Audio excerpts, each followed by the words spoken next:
What's up? Welcome to the Existential Stoic podcast. Do you feel like you just are so busy and rushed all the time? There's never enough time in the day. You'll never get the things done you want to get done. Or on the flip side, do you ever feel like you're just going so slow and you'll never be able to get that momentum back? Well, today you're in luck because that's what we're going to talk about when life's too fast or too slow. Because I think we all want to find the balance. I'm Danny and my buddy Randy. What's up, Randy? Yo, Danny. Do you ever struggle with this? Dude, it's Either. like it's like the worst paradox because when you want time to go slow, it goes so fast, and then when you're stuck in and then when you want it to go fast, you're just stuck in slow mode.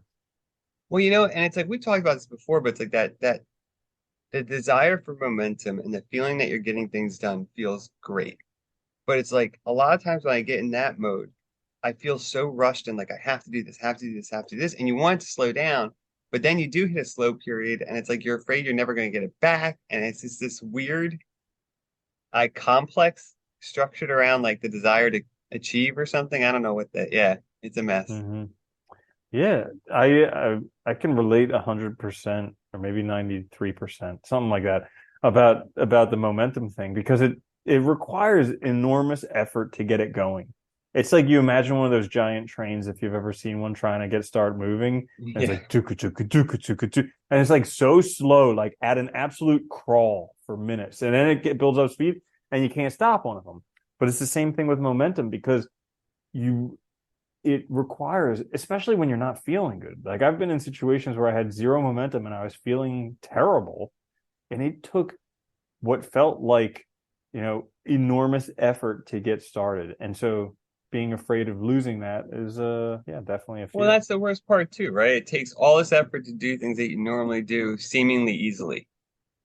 Like I've had that happen so many times. Like a task I have to do for like work or something all the time, and like all of a sudden it'll feel so hard, and like I'll start stop, and like I can't get in that rhythm that like where things just get done. But then you get in that rhythm, and it's like you're so afraid to lose it, you just feel like you're never getting enough done. It's a weird situation and paradox, you know? Because I think hmm part of the problem is like at least for me is like there's no upper limit to what we can do. There's a lower limit, of course, which is nothing, I guess. But once you start doing things, it's like, and learning things, like there's no upper limit to what you can learn, to what you can achieve. The lower limit is actually playing World of Warcraft for 24 hours a day. Yeah, right. Oh God. I've And it's been like, there. yeah, but it is, it's true. It's like, like there's no upper limits. And like if you don't have a good definition of that, or you don't have a good sense of like where you want to be, I guess, it can feel so stressful and so overwhelming because it's like, well, I could learn that, I could do that, I could do that. It's like, I don't know. The learning program was such a good example of this because there's so many tools now that didn't exist before, and it's like they're very similar, so you can move from one to the other relatively, smoothly, but it is a learning curve, and it's like you just feel like so overwhelmed because like I gotta learn that, gotta learn that. It's like, well, I don't have all that time, so what do I focus on one thing? Do I focus on 20? What do you do? Yeah, I think we actually touched on it last week when we were talking about how we're so disconnected from our survival. Because I've been thinking about this a lot recently. Like back in the day, you basically were just living out in nature. That was it. Maybe you had a cave to live in, but most likely just like a little shelter. And you had whatever people you lived with, and that was it. And then you'd be just hanging around. You'd be like, "Oh, I'm hungry. Oh, what's this feeling? I'm hungry. I got to do something about it." So you're like, "Well, I better go. I don't know, harvest some tubers or go kill something so I can eat it." And then you did the work, and then oh, the hunger's gone. That feels good. And then you're horny, and so you go find somebody else and you have sex with them, and that was like, oh, that's gone. And it's like these simple things, but nowadays it's like so complicated. Like Yeah. if we're hungry, easy. There's a million different things. Like it's actually harder now to figure out what to eat than to actually go out and probably kill something back in the day. But it's there's not that connection between our primal desires and them being fulfilled. And we get Yeah. so lost in that area. Yeah, it's true. I think that's part of it. It's just gotten so complicated, and like again, we have so many options, and like so many things we can do. And like, let's face, I mean, human beings are creative beings. They are. You can, I mean, we can think of lots of things to do, to make, to create, and all. And it's great. It's awesome. But it's also you get caught up in like I think the race of everybody else, societal expectations you place on yourself and all, and it just gets overwhelming too and stressful. And like I'll give you a good example. Like this week, like I was telling you earlier before we recorded, but like the weather here has been like a freaking roller coaster. And I mean like, out of the ordinary fluctuations of like 50 degrees. And as I've gotten older, I've noticed the barometric pressure definitely makes me feel terrible now, like headaches and stuff. And so this week was very slow for me. I didn't do a lot. And I did my basic routines and stuff, basic normal stuff, but nothing like extra. And like I noticed like midweek, I was starting to feel really down because I was like, I'm not doing this. And like on the one hand, it's like, okay, do I need to? Like it's a week, whatever. I can have a slow week and I'm fine. But there's this other part of me that's like, I need to do that. I need to do that. I need to get it done. And it's like, I need to find that balance where I can like accept slow times, lean into the fast times, but also not get overwhelmed on either, I guess. Does that make sense? Oh, yeah, totally. So how do I I do that? I well, I mean, I see what you're talking about with like when you feel like you're not hitting these expectations that you had previously. I do the same thing because it's really hard for me to slow down. And I was talking with somebody, and when I'm forced to slow down, I get angry at myself, just like you were talking Yes. about. Yeah, And right. yeah, and I was talking with somebody about how like, like I've been doing a whole bunch of stuff recently. Like maybe I should just focus on a few like lesser things. Because also we were talking about how, one day I was just kind of overwhelmed, and one of my practices when I'm overwhelmed is just try and get out of my head everything that I'm doing. So I wrote down a list of like all the things that I'm up to, and I think it was like 57 things. And it's Yeah. like, no It's a wonder I'm lot. freaking overwhelmed. Yeah. Yeah. And so when I was talking to this other person, I was like, yeah, maybe I should slow down. And they were like, yeah, it does seem like you're up to a lot. And I think that's like the trick of momentum is we may not realize how much momentum we already have, how fast we're already going. And to us, we've just like because it builds up slowly and it just Yeah, it keeps on does. building and building and building. We don't realize how fast until somebody else who's maybe going at a more reasonable pace, they're like, holy cow, what are you trying to do? Yeah. Well, I think, you made a good point too. Like, if you go back to earlier civilization, not even that long ago, a few hundred years, you know, there wasn't all these things to do. Like, yeah, I'm sure there's people that like aspired to do more with their lives or whatever. So maybe they worked a little harder and all, but like, there wasn't so many things, I guess. At least it You're didn't seem talking like it. about like pre 2008 before the iPhone came out, right? Yeah, yeah, yeah, basically. But like, even like think of like early Americans or whatever, right? You need a house, so you have to build it. Like that's a project that's clear, defined, end and start. And you might go a little fancy or something or whatever, but like, there's a goal there that's clear. I think a lot of this too is like a lot of our problem now is like a lot of our goals are not clearly defined in the sense that like you can keep learning forever, and I hope to, but how to direct that momentum, that desire to know what areas to direct it into. It's difficult to choose sometimes, and sometimes my eyes are bigger than my stomach, so to say, and it's like, Mhm. but you don't want to miss out either, right? And it's like, so finding that balance is hard. Yeah, it's kind of like you have to do so like it seems like the world nowadays makes you want to go really fast. Like everything is so fast. And I am recognizing that I need to slow down because like I think that things should happen immediately. Like I have a thought and then I'm like, oh, it needs to happen. And it's like Yes. maybe Yeah. not. Maybe so what I've been doing is writing down my thoughts and then just kind of letting them percolate. Like I have these ideas. Here's a great thing. So uh I I did a meditation thing and we've both been meditating for quite a while. Yeah. And but it's like oftentimes the most beginner things will sometimes just like spark whatever. And so it was just a basic beginner's mindfulness meditation thing. And they were just talking about how whenever something comes up, just notice it, give it a quality, Yeah. and then just, let it go. And, I've heard that however many times before. This time I was sitting there and basically it might have been because of the example that he gave. So like he was like, well, when something comes up in your body, just say feeling, feeling, feeling. Or when you hear sounds, like somebody's breathing really loud next to you, you say like sound or hearing, hearing, hearing, that type of thing.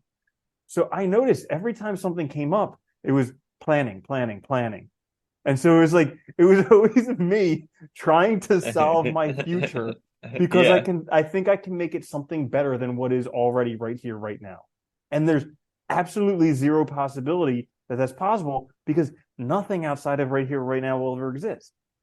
But that's what we've been, that's what we've been told. And that's also part, like, this is the conundrum, right? Is that, like, you know, you want to be a good person, you got to work at it, right? And you aspire to be good. And then by doing that, you'll eventually be better than you are now, right? You want to have more stuff or have more security, have better life, more comfort. Well, you have to do more now, right? In order to then get to that point. And I think this is like that conundrum of like, we know some planning is important. We know some of this matters for making our lives better. Otherwise, we wouldn't change anything. But it's like turning it off is really freaking hard. And, you know, I guess even directing it, when you have a lot of interest too, it's very difficult.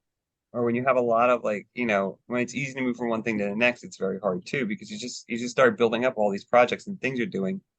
And it's like, trying to define yourself, trying to define your life and not really like, I don't know. It's like sometimes it feels unfinished. Does that make sense? Yeah, absolutely. Probably because so there was someone I was talking to for the past few weeks, and every time, like literally every time we said hi, first thing out of his mouth was like, I really have to decide. And it wasn't even always about the same thing. Like sometimes it was about this thing, sometimes it was about that. But like he was always just like so, oh, I really have to decide. I really have to decide.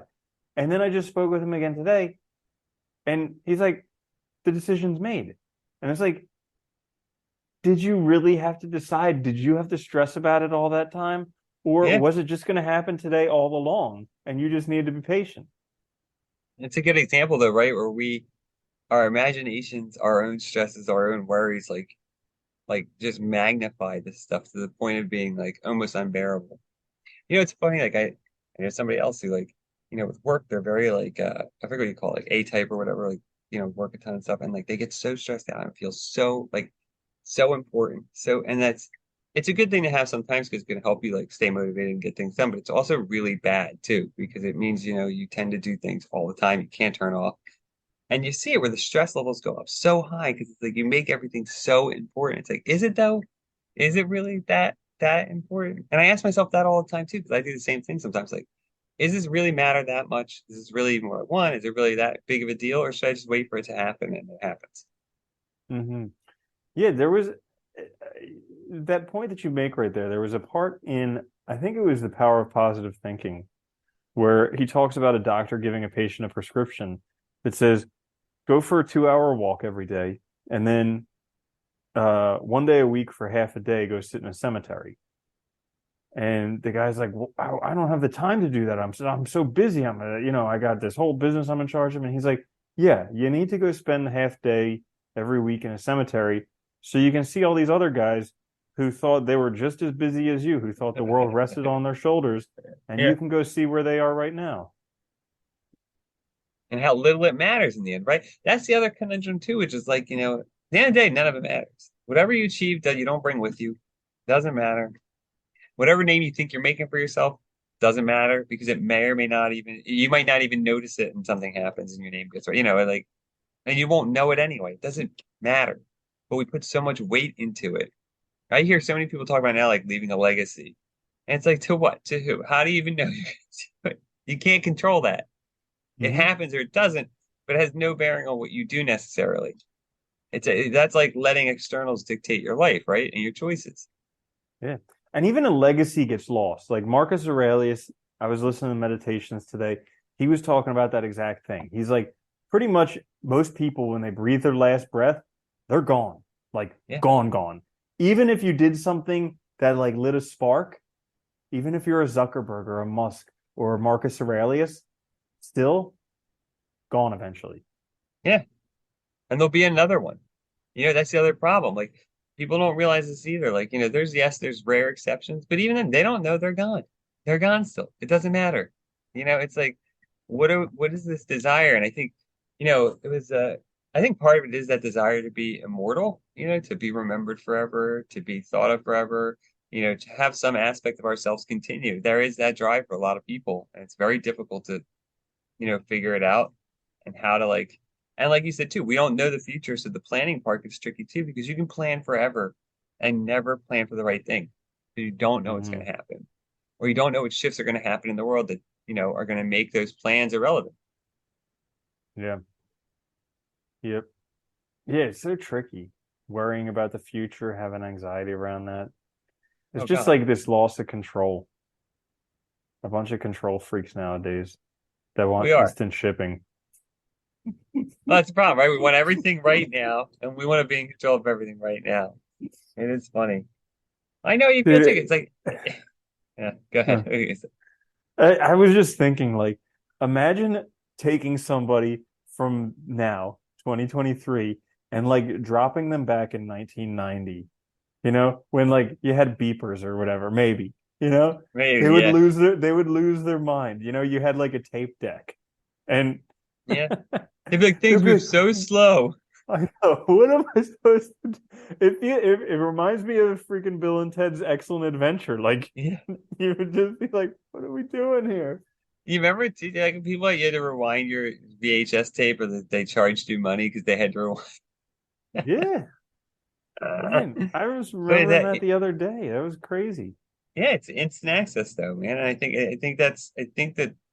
think the instantaneousness of things because of technology has put pressure on us that never existed before.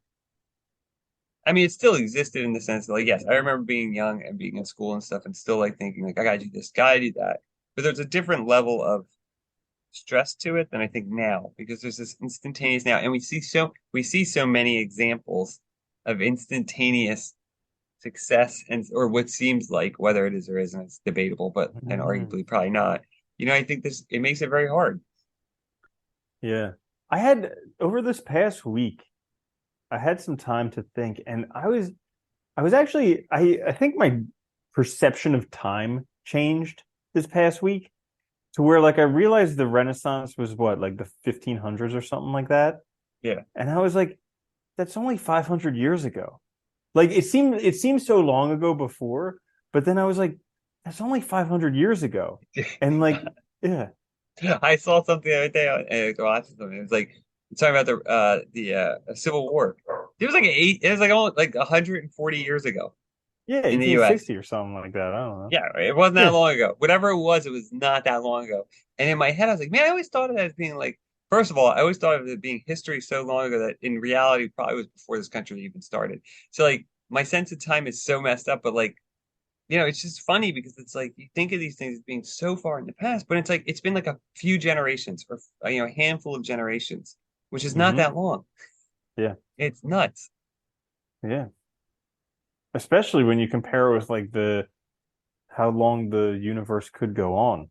Oh yeah, and how long things have just like, been going. It's insane. We're such a blip in time. Yeah, Yeah. what was it? Dinosaurs were around for 250 million years, roughly. We've been around for a couple 100,000, as far as Yeah. we know, as far as we know with time and all. That's nothing. Were It's these like, fleshy, hairless mammals? yeah, it's like ridiculous. Yeah, it's very interesting. Who think so much of ourselves. We go We think a around with our ton. pinkies in the air, smelling our own farts, and we're like, "I'm the most intelligent creature on this planet." The Meh. most important thing in the universe. Yeah, and I think that's the problem, though. It's very hard. We're so full of ourselves. All of us things are so important, and like, it makes it difficult. We add all, and we make all this stress. This just makes our life difficult when it doesn't have to be. Mhm. Like, yeah, life's hard because we have society, we have all this stuff, and we have all these rules and ways of doing things that are both good and bad, and it makes it difficult because you have to make a life for yourself and all true, but like we make it so much worse.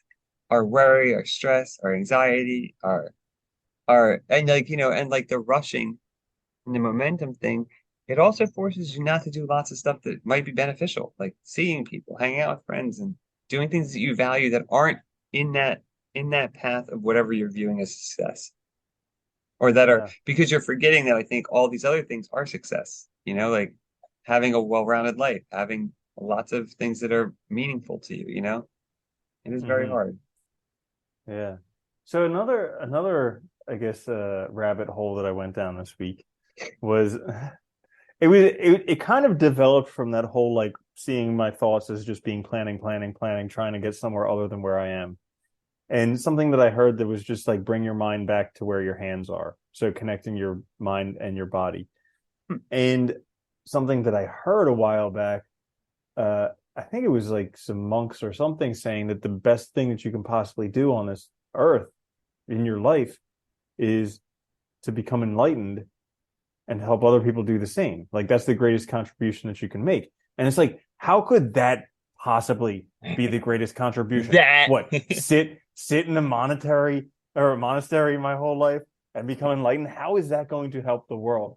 And it I was thinking about it and I was like, well, because then you would actually be here as opposed to just being like a walking zombie. And yeah. then, all the resources that you have, all the resourcefulness that you have, you would be able to apply it right now, like when it's necessary, not planning about something in the future that'll never happen, not trying to win an argument from years ago, but actually you would be right here. And then you would be able to use all the best of everything you Yeah. have right here. And it's funny, instead of like, contributing to inequality, to environmental disasters, to strife and discord and all of this, you'd be actually, stopping it. Yeah, I know. Instead of making sure you blame it on somebody else and virtue signal about it on social media, you would just, choose Do it. paper over plastic, Yeah. It's whatever. it's kind of funny, right? Like Hmm. maybe we would. That's the other thing, it's like it's hard not to buy into the world around you Yes. because it's Real. affirmed constantly, right? Reality, I mean, this is affirmed all the time. Hmm. And like, Reality but is it's just all an made up. illusion, albeit a very persistent one. It's very But persistent. Einstein said. Yeah, that Yeah. is true. No, it's It is tough hard. because like we get so disconnected from, I guess, what we're supposed to be that it I was trying to figure. I mean, it's possible that becoming enlightened is one of the best things that you could do for humanity. It's There's lots of possible. things that are the best things that you can do for humanity, probably, I'm Yeah. sure. Yeah. But it's like my crazy mind thinks, oh no, I'm supposed to be super, super wealthy, supposed to have the perfect body, have a partner that everybody thinks is the most gorgeous thing that's ever flown down from the sun, have amazing children and amazing pets, and just have this incredibly awesome life with no problems ever, happily ever after. And, Who's deluding themselves? It's funny, right? but Clearly, it's the monks in the monastery deluding themselves. it's so easy to buy into though, and it's so easy to, get caught up in it. I think it is. I mean, and it's even when you do recognize that something might be better, it's hard to even convince yourself that it would be, and to think like, oh, whoa, wait, if I just give it a little more time, a little bit more effort. I think I told you a while ago, what I've been trying to do recently, like when I run into problems, I've been telling myself like I get to do this thing. I don't have to. And like whether it's I Mm-hmm. get to make this choice, I get to do this thing I'm trying to learn or I'm struggling with. And that's been very helpful because it's been like helping me like get better perspectives, like because by phrasing it that way, it's not an obligation. It's not a stress. It's something I can choose to do. And I can also choose to do it later. And it's been helping. That's Mm. actually been like calming me down a little bit, I think. Yeah, that's a good one. Especially because most of the stuff that we do is stuff at one point we chose to do. And wanted to do, right? Yeah. And like most, I know it's fun, all of it. And most of it's stuff that I both want to do and actually enjoy doing. And it only becomes a point that I don't enjoy doing it when I stress myself out about it and make it into not something that I wanted to do and chose, but something that I have to do. Because that strips you of that freedom and the agency. Whereas when Hmm. you choose it, you still retain that agency and freedom. So make it a Hmm. choice. Yeah. You remember you remember when we read the thing from AA just for today? Yes. And it was like, Yeah. just for today, I'll do things I don't want to do just for exercise. Yeah. I've been having to do that recently because it's come up like a couple times where there have been things that I didn't want to do, and I was just like, I'm just gonna do it for exercise. And then it was Yeah. like it was great. I had a great time, but it was like getting to actually doing it. That was the I tough mean, part. you know what that's like too? I remember I forget who this was, so I can't give them credit for it, but I remember reading someone who, the guy, it might have actually been in a book. I can't remember. It might have been in actually a Neil Stephenson book, the main character, whatever. It might not be a real person, Now you sound but like one of your customers coming in the borders. They're like, yeah, right. it may be a book, or maybe it was a movie. Actually, it could have Yeah. been a CD. You know Yeah. what? I'm pretty sure it was a lecture that I went to. Anyway, so yes, it was the character. But what he says, like, he struggled like presenting and doing these things. But what he told himself was that like this was just a test. This was just like a first run through. And it actually is a pretty good method because, like, like if you get stressed out, like say presenting or something, or like doing something, you get stressed out about, like treat it like a run through, like just a practice run. I mean, Tell yourself, after all, that's what this life is. This is yeah, just a test. it's just a Just a run practice through. run. Yeah, Figure it out. run through. Either way it ends. Yeah, dude, so crazy. It is. Yeah. It's nuts. It's nuts like how much everything can affect you, considering how inconsequential everything is. It's nuts how much everything can affect you. Like my grandfather, who's been dead for well over a decade now, I still am trying to impress him. Like Yeah. he's gone, and I'm There's still trying so to impress him. there's so many people that that's the case for though, It's like it can Yeah. affect you forever. And it's funny how these things just stay with us. And like it's funny how like we have such a hard time seeing beyond it. Even when we know what we're doing. That's the other funny thing. Like it's very difficult. Mm-hmm. Yeah. But I think, going back to something I don't know if we mentioned it, I can't remember what the hell we mentioned, but like slowing down can be very helpful in that case, I think too. Like Mm-hmm. slowing down, asking yourself like what you want to do, making a choice, and remembering that, like we don't have to get it right. There is no right. There just is Yeah. this. Mm-hmm. Yeah, and kind of like following. I think following your joy is kind of useful. Yeah, Like, be helpful. yeah. I think the biggest problem is too, we were convinced I don't know, at some point convinced everybody that we were competing with each other. Mm. Mm-hmm. Because I think that's where it comes from, right? Because if I don't do this, then I lose to, I don't know who. I don't know, but like it's that sense of like I'm going to either like this idea that we win or lose something. And it doesn't make any Mm. sense in this context, but we treat it that way. Yeah. Like everything's on an award ceremony that I could win or lose, and I don't want honorable mention, you know? Mm-hmm. Don't worry, we've got enough deaths for all of you. Yeah, I was going to say coffins, but we might run out of coffin material. We've got yeah. enough deaths for all of you. Don't worry, it's guaranteed. You're Uh, good. yeah. When I went to vet school, that's what they told us, and it helped out a lot because a lot of the other vet schools were very cutthroat. Like you had to be very competitive to get into veterinary A school, lot of graduate school is, and yeah. yeah, Everything's and a so competition. It's stupid. yeah, and so when the other students would always like meet students from our school, and they'd be like, "Oh my gosh, you guys, it's like you all get along, you help each other. Like, how does that happen?" And they're like, and we're like, "Well, the first week was just like a leadership team building type of week, and they told us they have enough diplomas for all of us, so we had to Yeah. compete to get here. We don't need to compete anymore. Now we can work together." And that was it. Well, and the problem is that competition is toxic too, because it makes people steal each other's ideas, afraid of working together. And that makes you limited. It makes you, Mm-hmm. you don't grow as much, you don't learn as much, you're more stressed out about all these things that are make believe and not even really actual factual things that matter. Mm-hmm. Instead of doing what you're there for, which is to become the best vet you can. Yeah. Bingo. Yeah. Bingo. But yeah, so it's it's like too fast, too slow.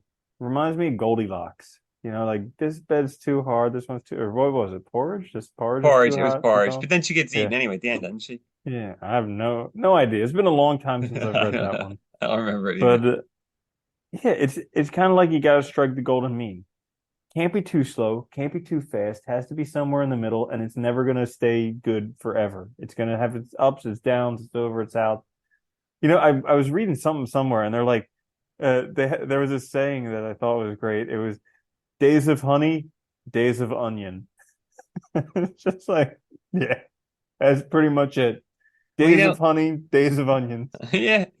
Well, and we think we're all in competition and we gotta win. And I think part of the problem is too, we forget that like good and bad experiences are all experiences. It's good that you're having experiences, just in general. It's our interpretation of them makes them good and bad. And when we feel like we're competing, it ups that ante, I think. And like if we just experienced and appreciated the fact that we had experiences, we'd be good. Hmm. Yeah, Yeah. Yeah. So I think we solved that problem. probably. We'll save the next one for next week, though. Yeah, yeah. Find the middle area. That's what you need to do. All right. But thanks for joining us. This is the Existential Stoic podcast. When life is too fast or too slow. Listen wherever you get your podcasts. Watch on YouTube. Please like, share, subscribe. That helps us out a lot. We'll be back later this week with a quick fix. Until then, though, later, Andy. Later, Danny.